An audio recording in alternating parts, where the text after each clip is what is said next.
Filipenses capítulo 1, versículos 9 a 11. E também faço essa oração.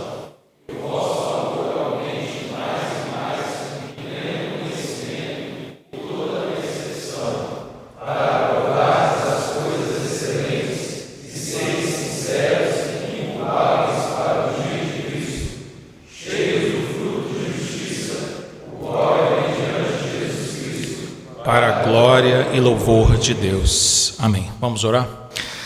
Santo Deus, nós te louvamos nessa manhã, uma vez mais em oração, com a plena certeza, Deus, de que o Senhor é um Deus vivo e de quando nós nos encontramos como teu povo para te adorar e para ouvirmos a tua voz por meio da tua palavra bendita, tu, Deus, nos dá do teu próprio Espírito para que por meio dele tenhamos iluminados os nossos olhos espirituais para que enxerguemos a Tua verdade, não apenas a enxerguemos, mas a guardemos em nosso coração e a possamos obedecer a Deus. Dá-nos a Tua graça nessa manhã, de nesse tempo que reservamos, podemos ser alimentados pela palavra do Senhor, por meio do Teu Santo Espírito. Essa é a nossa oração, em nome de Jesus. Amém.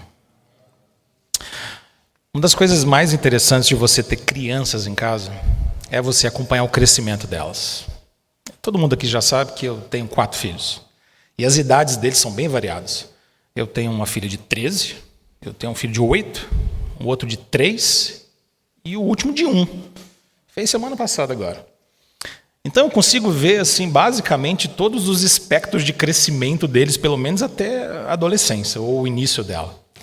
E tem uma coisa que sempre me emociona muito e me impacta muito, que é olhar para essas crianças, olhar para uma criancinha dentro de casa e perceber como elas crescem e amadurecem.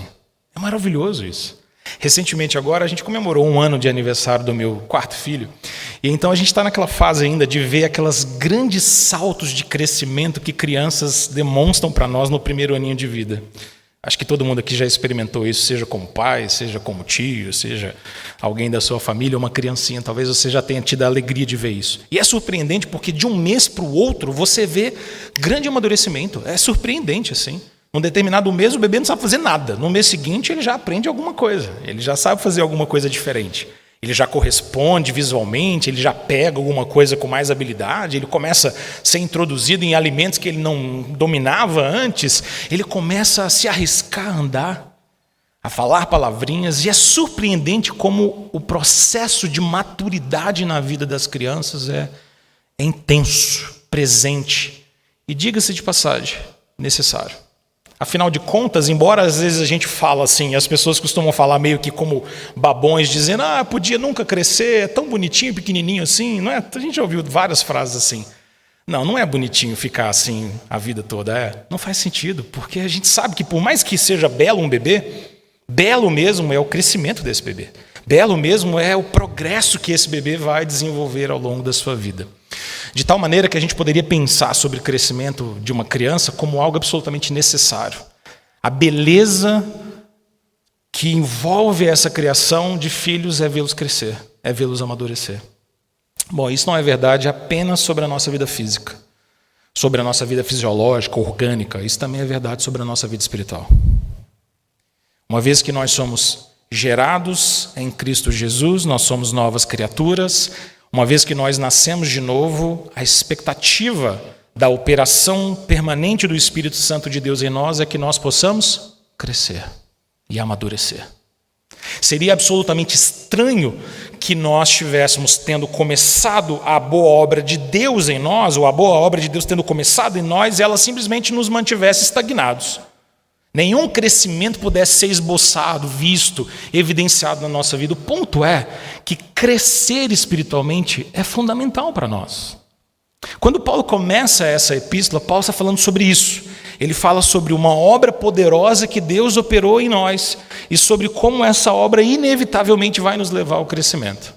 Se você olhar na sua Bíblia, e eu chamo a sua atenção para isso, Paulo começa lá nos versículos 3 e 4 dizendo que ele ora ora por esses irmãos, ora pelos crentes em Filipos. Eu dou graças ao meu Deus por tudo quando me recordo de vós, fazendo sempre, com muita alegria, súplicas por todos vós em minhas orações. Paulo tem o seu coração voltado para interceder e orar e suplicar a Deus por aqueles crentes.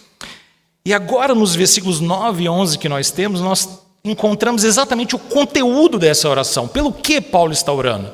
Qual é o pedido que ele vai fazer? Qual é o clamor? Qual é a petição? Qual é a súplica que ele vai apresentar diante do Senhor? Antes de nós nos voltarmos especificamente para os versículos 9 a 11, eu queria chamar a sua atenção para o versículo de número 6, mais uma vez.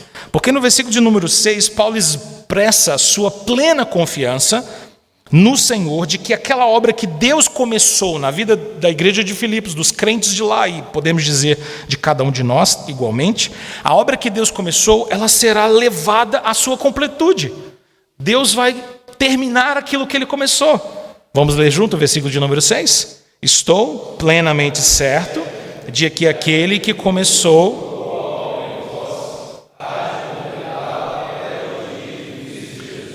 Perceba que o que Paulo está dizendo aqui dá o fundamento da sua confiança, que leva o apóstolo Paulo agora, não apenas a exortar os crentes em Filipos, mas rogar ao Senhor para que eles possam crescer. Porque no final das contas, irmãos, pense comigo, o crescimento cristão é uma realidade na vida de todos aqueles que tiveram uma operação legítima, verdadeira e todo-poderosa do próprio Deus. Se Deus começou a boa obra em nós, Ele irá completá-la até o dia de Cristo. Se a obra que foi efetivada em nós é verdadeira, então crescimento espiritual é necessário. É consequência. Não tem como fugir disso. É interessante porque mais tarde, nessa mesma epístola, Paulo vai voltar sobre esse tema do crescimento. Olha, por exemplo, lá no capítulo de número 3, nos versículos 12 a 14. O texto que nós lemos aqui, no início da nossa liturgia, eu queria reler. Paulo diz assim, lá no capítulo 3, versos 12 a 14. Não que eu tenha recebido ou já tenha obtido a perfeição, mas eu prossigo para conquistar aquilo para o que também fui conquistado por Cristo Jesus. Irmãos, quanto a mim, não julgo havê-lo alcançado, mas uma coisa faço, esquecendo-me das coisas que para trás ficam e avançando para as que estão diante de mim, prossigo para o alvo, para o prêmio da soberana vocação de Deus em Cristo Jesus. Se você perceber a força das palavras do versículo de número 12, a gente consegue então ter uma noção daquilo que Paulo entende como crescimento, porque ele diz, olha, não é que eu já tenha recebido ou já tenha obtido a perfeição, não, de fato não, mas eu prossigo para conquistar aquilo pelo que também fui conquistado. Não é um tanto paradoxal essa frase? Porque Paulo está dizendo, peraí, eu prossigo para conquistar aquilo pelo que também eu fui conquistado. E é isso.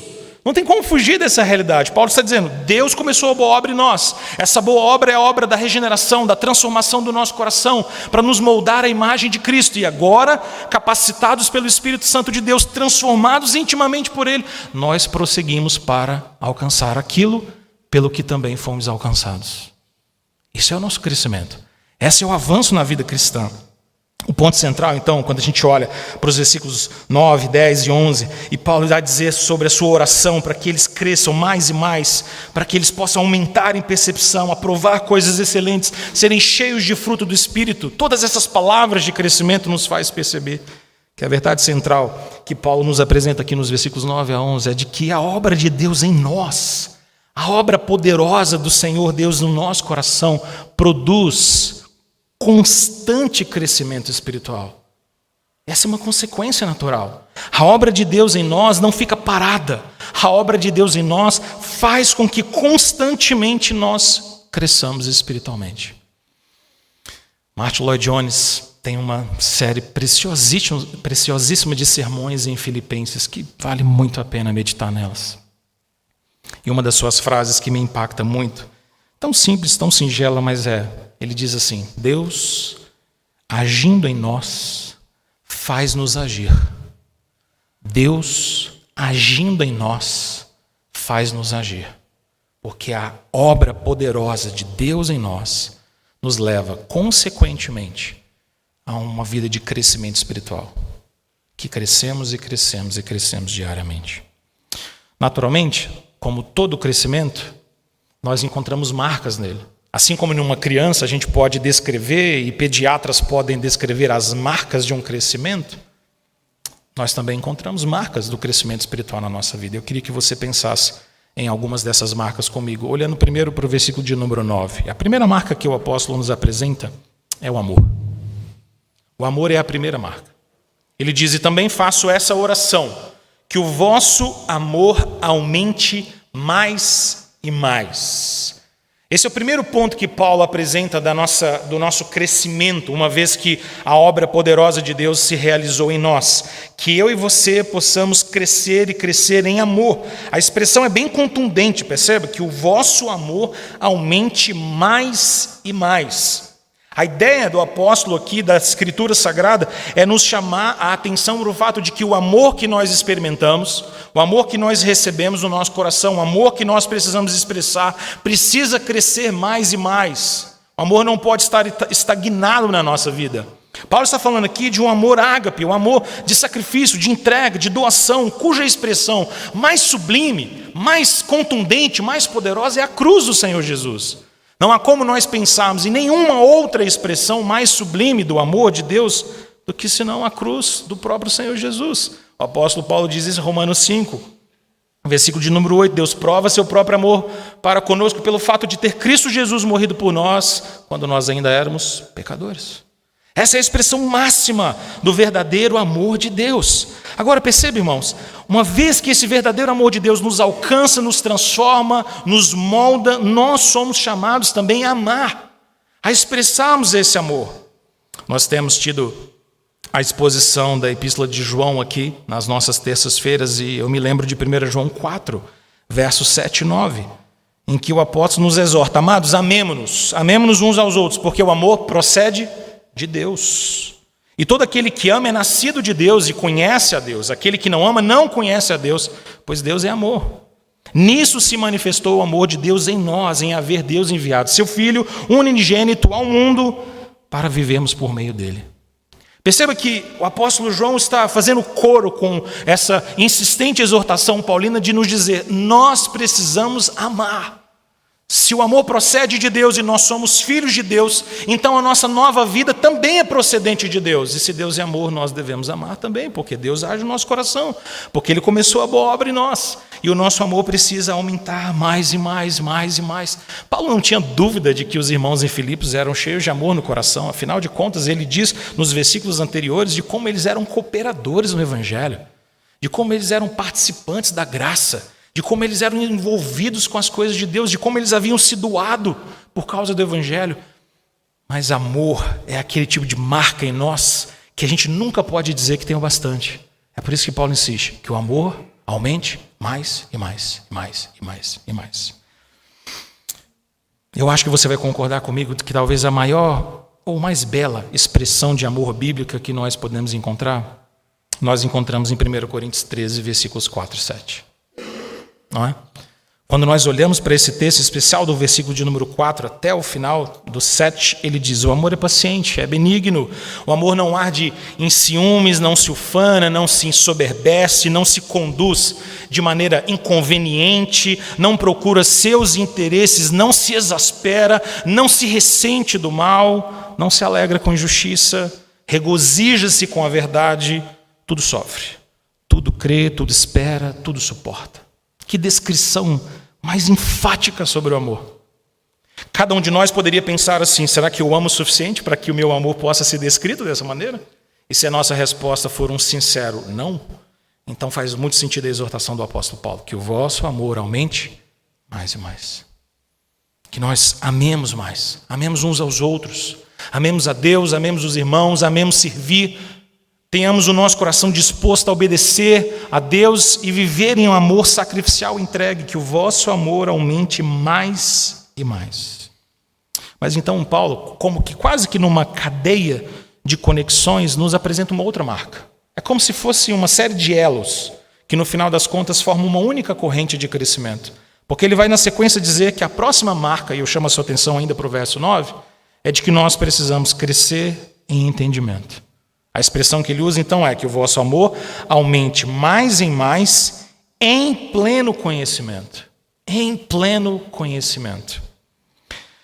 ponto central do apóstolo Paulo nessa segunda marca, então, é nos lembrar que o nosso amor precisa crescer, mas esse amor precisa crescer em ou com pleno conhecimento. Em ou com pleno conhecimento. É como se Paulo estivesse nos lembrando de que nós não deveríamos separar o amor de um conhecimento verdadeiro de Deus, de um conhecimento real da verdade de Deus, porque senão o nosso amor pode ser apenas um sentimentalismo que toma conta do nosso coração, e isso poderia ser muito perigoso. Isso poderia ser muito perigoso. Um amor sem conhecimento é problemático, da mesma maneira que um conhecimento sem amor também o é. Juntar os dois ou manter os dois juntos é fundamental para a nossa maturidade, para o nosso crescimento, que o vosso amor aumente mais e mais em pleno conhecimento. Paulo está falando aqui de um conhecimento real, de um conhecimento verdadeiro. Eu aprecio muito um comentário de William Hendricks quando ele diz que esse é um conhecimento real, pleno, amadurecido e espiritual. É disso que Paulo está falando. Paulo não está falando apenas de um conhecimento que qualquer chat GPT possa ter. Não é um conhecimento apenas de acúmulo de informações ou de conexões de informações, mas um conhecimento, como diz Hendrickson, verdadeiro, real, pleno, amadurecido, espiritual, que procede de Deus e não dos homens, que vem do céu e não da terra, que é feito por sacrifício, que é feito por vida moldada pela palavra de Deus e não por bytes e bytes e bytes de informação. Um verdadeiro conhecimento. E o verdadeiro amor envolve conhecimento, e o conhecimento envolve o verdadeiro amor. E no versículo de número 9, não tem como separar aquilo que a palavra de Deus considera jungido ou conectado. Perceba que o próprio Senhor Jesus já nos exortava a pensar que amor e conhecimento da verdade andam juntas, ou andam juntos. Deixe-me citar dois textos em João 14. João 14:15 e João 14:21. Em João 14:15, Jesus diz: se me amais, guardareis os meus mandamentos. Se me amais, guardareis os meus mandamentos. Eu preciso conhecer e guardar os mandamentos de Deus, e essa é a expressão verdadeira de que eu amo. É isso que Jesus está dizendo. João 14:21 agora. Jesus diz: aquele que tem os meus mandamentos e os guarda, este é o que me ama. E aquele que me ama será amado por meu Pai, e eu também o amarei e me manifestarei a ele. Aquele que tem os meus mandamentos e os guarda, esse é o que me ama. Perceba então que na maneira como Jesus nos exorta aqui em João 14, versículo de número 15 e 21, o amor sempre deve crescer mais e mais, crescer em intensidade, mas ele precisa crescer em pleno conhecimento, em conhecimento da verdade, para que esse amor seja maduro, verdadeiro, em plena comunhão com o Senhor. Mais tarde nessa epístola também, Paulo vai nos lembrar de novo sobre como o conhecimento de Deus em Cristo é tão sublime. Abra sua Bíblia em Filipenses 3, verso 8. Olha como Paulo fala-nos ali sobre a importância ou o valor sublime do conhecimento de Deus. Paulo diz assim: sim, deveras eu considero tudo como perda, tudo como perda por causa da sublimidade do conhecimento de Cristo Jesus, meu Senhor, por amor do qual perdi todas as coisas e as considero como refúgio para ganhar a Cristo. Considero como refúgio para ganhar a Cristo. Perceba a maneira como Paulo expressa isso. Paulo está dizendo: olha, o conhecimento de Deus em Cristo Jesus é sublime, e tão sublime, tão poderoso, tão cheio de louvor e de glória, que eu considero todo o restante como perda, todo o restante como prejuízo, como quem estivesse numa negociação e entendesse que todo o resto é prejuízo, todo o resto não vale nada, desde que eu ganhe Cristo, desde que eu tenha o conhecimento que vem dele. Perceba então que Paulo está dizendo que nós precisamos crescer em amor mais e mais, mas esse amor precisa se dar em pleno conhecimento, um conhecimento de Deus em Cristo Jesus. Porque o conhecimento profundo de Deus, ele nos fortalece, ele nos instrui, ele nos direciona no caminho que nós devemos seguir. Amor sem conhecimento seria um amor torto, um amor confuso, um amor sem direção, um amor sem sabedoria, um amor sem capacidade de discernir aquilo que é certo e daquilo que é errado. Seria apenas uma enxurrada de afetos no nosso coração, mas direcionados de uma maneira inadequada se não tiver um conhecimento que vem de Deus. Paulo nos diz então que nós precisamos crescer em amor, essa é a primeira marca, mas que nós precisamos também crescer em conhecimento, e essa é a segunda marca. Mas há uma terceira. E ela aparece aí na virada do versículo de número 9 para o versículo de número 10, e eu queria chamar a sua atenção para que você olhasse para esses versos de novo comigo. Porque agora Paulo vai nos dizer que o nosso crescimento continua não apenas em amor e entendimento, mas em toda percepção. Em toda percepção, para provardes as coisas excelentes, diz o verso 10, e serdes sinceros e inculpáveis para o dia de Cristo. Em especial, preste atenção nessa expressão. Toda a percepção para provardes as coisas excelentes. Se a primeira marca pode ser descrita como amor e a segunda como conhecimento, a terceira poderia ser descrita como discernimento.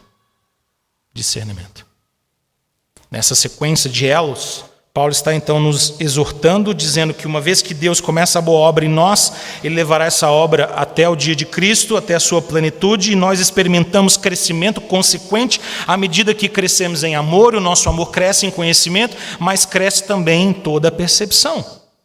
Nós aprendemos a perceber e a discernir as coisas de maneira adequada quando nós vamos crescendo espiritualmente. O grande pregador norte-americano John MacArthur diz que discernimento é um entendimento e a apreciação do conhecimento real de Deus que produz uma vida santa. Eu gosto dessa definição. Preste atenção no que ele está dizendo. Discernimento é o entendimento e a apreciação do conhecimento real de Deus que produz uma vida santa. Entre tantas outras possibilidades da gente conceituar sabedoria ou discernimento, eu acho essa bastante preciosa.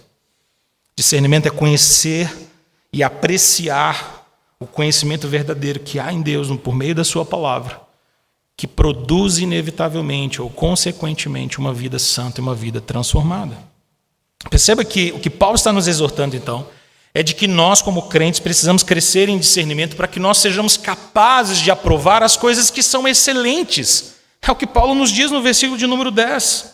Afinal de contas, uma vez que estamos em Cristo e somos novas criaturas nele, nós temos então aquilo que a palavra de Deus chama de a mente de Cristo. Nós temos a mente de Cristo e nós precisamos crescer e amadurecer dia a dia na nossa percepção cuidadosa daquilo que é bom, daquilo que é excelente, daquilo que é edificante, daquilo que é valioso. O apóstolo Paulo diz em Efésios capítulo de número 5, versos 15 a 17, as seguintes palavras: portanto, vede prudentemente como andais, não como necios, mas como sábios. Não como necios, mas como sábios, remindo o tempo, porque os dias são maus. Por esta razão, não vos torneis insensatos, mas procurai compreender qual a vontade do Senhor. Perceba o que ele está dizendo aqui? É muito semelhante, não é? Ele está nos chamando a crescer em amor, em todo conhecimento e percepção para aprovarmos as coisas excelentes. E lá em Efésios ele está dizendo: vejam prudentemente como vocês estão andando. Não andem como necios, mas como sábios. Os dias são maus. Tenha sabedoria. Saiba discernir as coisas. Saiba olhar para as coisas com a sabedoria de Deus por meio da palavra.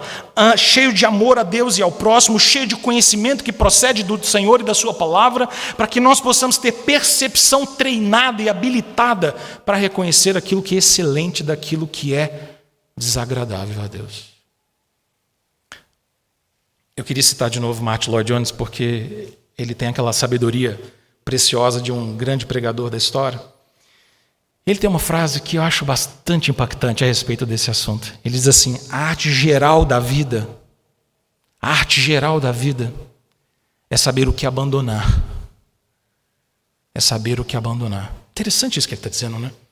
O que Lloyd Jones está dizendo, refletindo sobre esse texto, é que talvez um dos maiores desafios da maturidade na vida é nós sabermos aquilo que a gente tem que deixar para trás.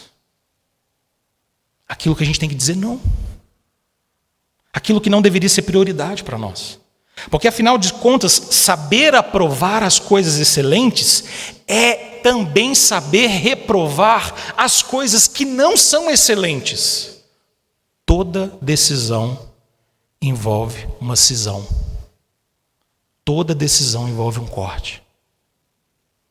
Toda decisão consiste em aprovar algo e desaprovar outra coisa. Sabedoria. Então, a palavra de Deus nos chama a pensar assim. Martin Lloyd Jones nos dá uma direção interessante. É a arte de sabermos dizer não. De reconhecer aquilo que precisa abandonar. Isso não é excelente, isso não é prioritário na minha vida. Isso não é o foco do ministério que Deus me deu. Isso não tem nada a ver com a minha vocação. Eu estou perdendo tempo com isso. Isso está me tirando o foco. Talvez seja até uma coisa boa, aparentemente legítimo, mas não é o seu foco. Não é aquilo que Deus chamou para fazer. Não é excelente. É bom, mas não é excelente.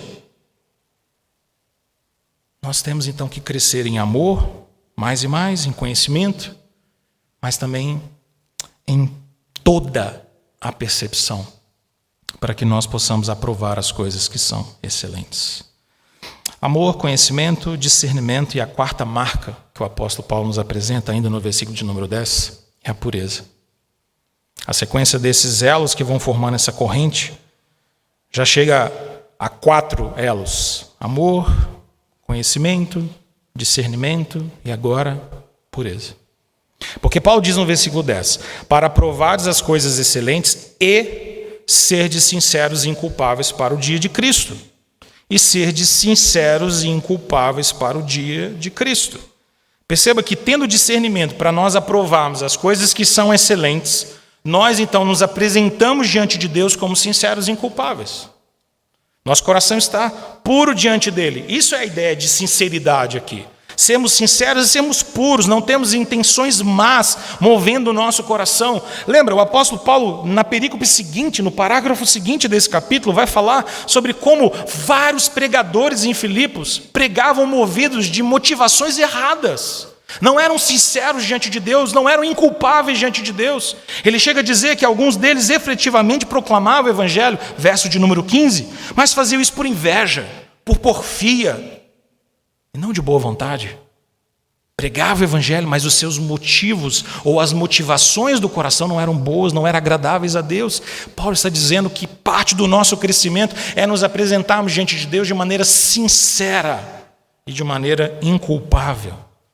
Somos sinceros por não termos intenções más escondidas em nosso coração. Somos inculpáveis por não sermos encontrados falhos e passíveis de culpa. Paulo não está falando sobre perfeição. Lembra, ele disse lá no capítulo 3, não que eu já tenha obtido, eu já tenha alcançado a perfeição, mas eu prossigo para conquistar aquilo pelo que também foi alcançado por Cristo Jesus. Então aqui ele não está dizendo que nós vamos conseguir nos achegar diante de Deus sinceramente, de maneira inculpável, no sentido perfeito disso, mas no sentido de que a santidade, a pureza espiritual precisa e deve ser uma marca preciosa do crescimento cristão. Não por mim, irmãos, não por você, mas porque Deus está em nós. A santidade é uma marca de todos aqueles que estão em Cristo Jesus, porque uma vez que estamos em Cristo Jesus, o poder do Espírito de Deus opera em nós. A nossa santidade é testemunho de que o Espírito está atuando em nós. Não é testemunho da nossa força, da nossa capacidade, da nossa moralidade perfeita diante dos homens, mas é apenas um testemunho de que aquele que começou a boa obra em nós há de completá-la até o dia de Cristo.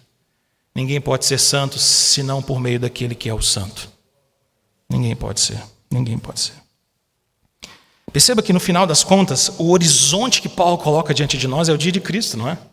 Eu acho maravilhoso ele fazer isso no versículo de número 10, porque ele diz, olha, para provar as coisas excelentes e serem sinceros e inculpáveis para o dia de Cristo. Para o dia de Cristo. É como se Paulo estivesse dizendo assim, olha, no horizonte da nossa jornada cristã, no horizonte lá da nossa carreira cristã, está o dia de Cristo. O dia do reto Senhor, juiz de toda a terra, aquele que conhece as intenções do nosso coração. Irmãos, nós podemos enganar a homens, mas nós não podemos enganar a Deus. Igrejas podem ter maus obreiros e considerá-los bons, mas o Senhor nunca considera maus obreiros bons, porque Ele conhece o nosso coração. Porque Ele conhece as motivações do nosso coração. muita gente pode prestar um culto desatento ao Senhor. Muita gente pode estar numa capela como essa ou na sua igreja nos domingos e a sua mente está longe de Deus, o seu coração no seu smartphone, nas preocupações vazias desse mundo. Muitas pessoas ao nosso redor podem continuar nos julgando como crentes, mas o Senhor conhece o nosso coração.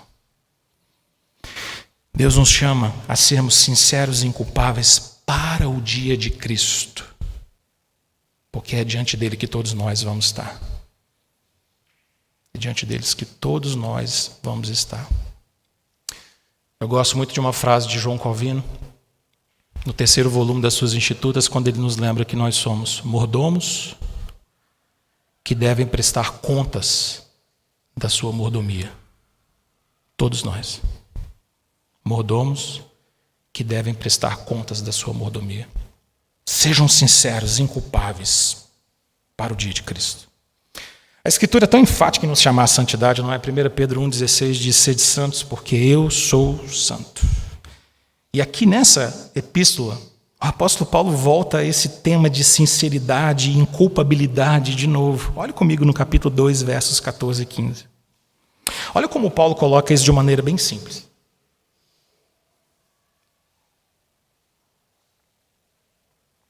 Eu acho precioso os versículos 14 e 15 do capítulo 2, porque talvez a gente possa ouvir essa ideia de sinceridade e ser inculpável e pensar isso de uma maneira muito abstrata, pouco prática para a nossa vida, mas Paulo não nos deixa sair dessa leitura desse jeito. Olha o que ele diz no versículo 14 e 15. Fazei tudo, sem murmurações, sem contendas.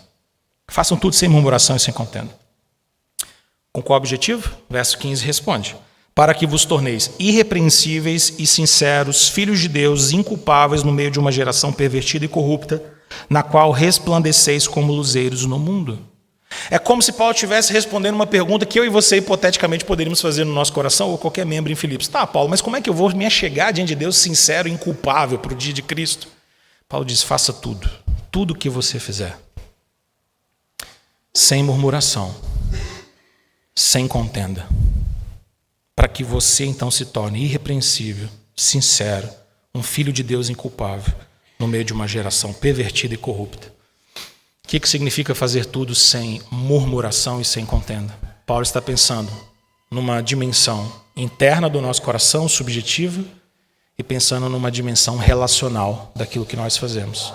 Em tudo que você fizer, qualquer coisa que vier à sua mão, faça sem murmurar contra Deus, faça com gratidão, faça com alegria, faça com satisfação a Deus, faça como quem faz para o Senhor. Mas além disso, não deixe com que o seu trabalho, a sua obra, a sua vocação, o seu serviço se torne motivo de contenda, de rivalidade, de críticas, de oposições entre irmãos. Sirva os irmãos. Afinal das contas, é como se Paulo estivesse dizendo: quer ver uma vida cheia de sinceridade, inculpável, irrepreensível diante de Deus? Sirva a Deus, sirva aos irmãos, com alegria e com contentamento no seu coração. Sem murmuração, sem contenda. Nós crescemos espiritualmente quando nós vivemos de modo sincero e inculpável diante de Deus nesse mundo, mas existe uma última marca e nós vamos terminar com ela. Ela aparece aqui no versículo de número 11. Paulo já nos falou sobre amor, sobre conhecimento, sobre discernimento, já nos falou sobre pureza e, por fim, a última, nesse elo de marcas de crescimento da uma vida espiritual, Paulo fala sobre frutos de justiça. Sobre o fruto de justiça. Ele termina dizendo: para provardes as coisas excelentes e serem sinceros e inculpáveis para o dia de Cristo, cheios do fruto de justiça, o qual é mediante Jesus Cristo, para a glória e louvor de Deus. Perceba, o crescimento em amor, entendimento, percepção e pureza leva-nos consequentemente a uma vida de fruto de justiça. Afinal de contas, quanto mais nós vamos crescendo em amor, em conhecimento de Deus, em discernimento daquilo que é bom, em pureza e santidade, isso nos leva a frutificar. Não apenas são elos de uma corrente, mas ao mesmo tempo como se fossem degraus de uma escada em que nós vamos subindo cada vez mais, em que a base de tudo é o amor, e o final de tudo, a resposta de tudo é uma vida que frutifica em justiça diante de Deus. Perceba, Paulo é muito enfático em nos lembrar que nós só podemos ser cheios de fruto de justiça por causa de Jesus. A expressão que aparece aí no versículo de número 11 é mediante Jesus Cristo. Porque você sabe, isso está muito claro nas Escrituras, que sem o Senhor Jesus nós nada podemos fazer. A boa obra não é começada por nós, a boa obra é começada por Deus em nós. É Deus em quem nos possibilita frutificar. E Ele faz isso nos unindo a Cristo Jesus, nos fazendo um com Ele. Ele é o nosso cabeça, nós somos corpo dEle. E nós recebemos toda a vitalidade, toda a vida, todo o poder, toda a capacitação dEle, que é o cabeça da igreja, o cabeça do corpo, aquele que é tudo em todos. E é por meio dEle que nós frutificamos. O apóstolo João usa uma metáfora extraordinariamente poderosa em João capítulo de número 15, quando ele nos lembra que o Senhor Jesus é a videira verdadeira. Deixe-me citar para você o verso de número 5 de João 15. Ele diz: eu sou a videira, vós os ramos. Quem permanece em mim e eu nele, esse dá muito fruto. E aí vem essa expressão que a gente precisa guardá-la no nosso coração. Porque sem mim, nada podeis fazer. Nada podeis fazer. Eu e você somos ramos de uma videira viva, poderosa, que cresce. E é por meio da videira que nós podemos frutificar. Paulo lista os frutos preciosos que o Espírito de Deus, o Espírito de Cristo produz no nosso coração em Gálatas, capítulo 5, versos 22 e 23, quando ele diz: mas o fruto do Espírito é amor, alegria, paz, longanimidade, benignidade, bondade, fidelidade, mansidão, domínio próprio. Essa é a sequência. Tudo isso é fruto do Espírito de Deus em nós. E Paulo está dizendo que nós precisamos crescer em amor mais e mais, em pleno conhecimento, em toda a percepção, para provar coisas excelentes, para sermos sinceros e inculpáveis para o dia de Cristo, cheios do fruto de justiça, cheio de fruto que procede de Deus. Mas Paulo não poderia terminar o versículo de número 11 de outra maneira, senão da maneira como ele termina. Porque a última expressão que ele tem, ou que ele coloca nessa oração, é que tudo isso é para a glória e para o louvor de Deus. Qualquer crescimento, ou qualquer dito crescimento espiritual, que nós julguemos ter, que não culmina na glória do Senhor, não provém de Deus. Qualquer conhecimento, qualquer acúmulo de sabedoria que você adquira nesse seminário ou nos seus estudos posteriores, que não redunde em louvor e glória a Deus, não procede de Deus. Porque o verdadeiro conhecimento não nos ufana, nem nos ensoberbece, mas ele nos humilha, nos quebranta diante daquele que é digno de toda honra, de todo louvor. Maturidade cristã existe para que nós possamos refletir a Cristo Jesus na nossa vida. E podemos dizer como João, o batizador: importa que ele cresça, que eu diminua. Importa que o nome dele apareça, importa que o nome dele seja visto. Importa que o nome dele seja louvado, adorado. Que todo o meu trabalho, todo o meu serviço, toda a minha vocação, toda a minha pregação seja sobre Deus, seja sobre Cristo, seja sobre a glória dele. Seja sobre ele ser exaltado, que as pessoas saiam das nossas pregações, dos cultos em que nós ministramos a palavra, convencidos de que se encontraram com Deus Todo-Poderoso e de que querem adorá-lo, viver para a glória dele. Irmãos, não considere essas palavras minhas como um mero romantismo pastoral. Creia nelas, porque elas são palavras de Deus para nós. O mais importante de tudo não é que eu e você, no crescimento espiritual, nos tornemos a nossa melhor versão. Deus não quer a minha melhor versão. Deus não quer a sua melhor versão. O que Deus quer é ver Cristo em nós. Cristo em nós. Eu termino com Gálatas 4,19, em que Paulo diz: meus filhos, por quem de novo sofro dores de parto, até que Cristo seja formado em vós. Até que Cristo seja formado em vós.